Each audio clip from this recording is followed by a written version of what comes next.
Stage fright, right? Something you deal with. A lot of people do. I'm Bill. This is Creative License, and thanks again for being a part of my little dog and pony show.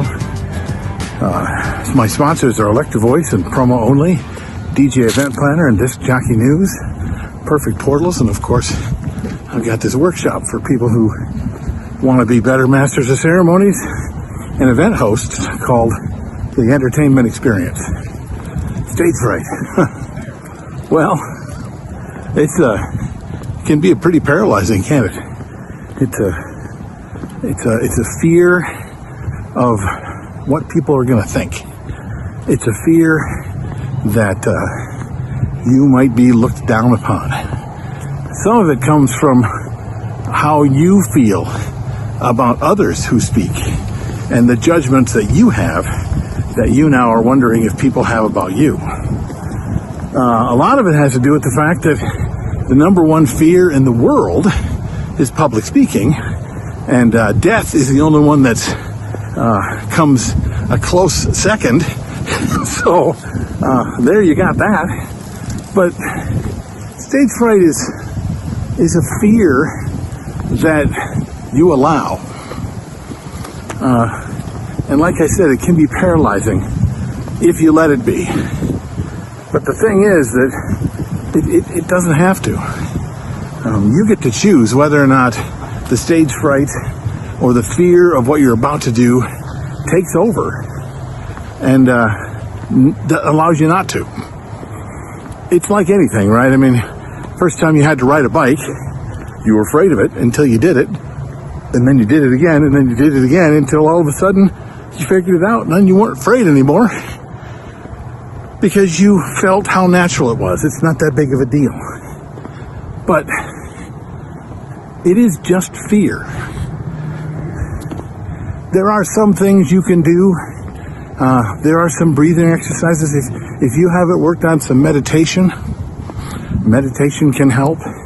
Meditation to help your mind remove itself from the fear and put it someplace else.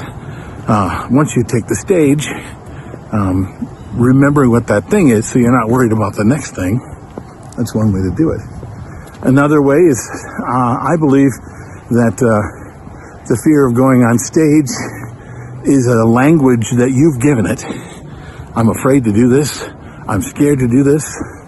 And your body reacts in the way the body reacts when it's afraid and fearful and scared. The heart rate goes up. You begin to sweat. You might get a little dizzy or blurry-eyed. These are the same things that can happen physically when you're excited, right? Excited and fear create the same physical stuff, right? So you can come at it from the back end and change the wording. I'm not afraid. I'm excited. I'm excited. I'm excited. I just before you go on stage, just before you have to do your event, just instead of I'm afraid or I'm worried and I think things are going to wrong, but I'm excited because things are going to be great. I'm excited to do this. I can't wait to do this. So you can feed off of those physical things that happen to your body as opposed to let it make you smaller and freeze you up. And the other one is kind of what I talked about at the beginning. We're afraid of what people are going to think of us. And that fear can really paralyze a lot of people. So not going out there for fear of what people will think of you can be switched around when you realize that the real job of this is not to go out and look good, but to go out and help somebody else. If you're doing this job for someone other than yourself, then a lot of that stage fright goes away. There's not much you wouldn't do for someone you love. You'd throw yourself in front of a car. You would jump out of an airplane if it were there to help someone you care about.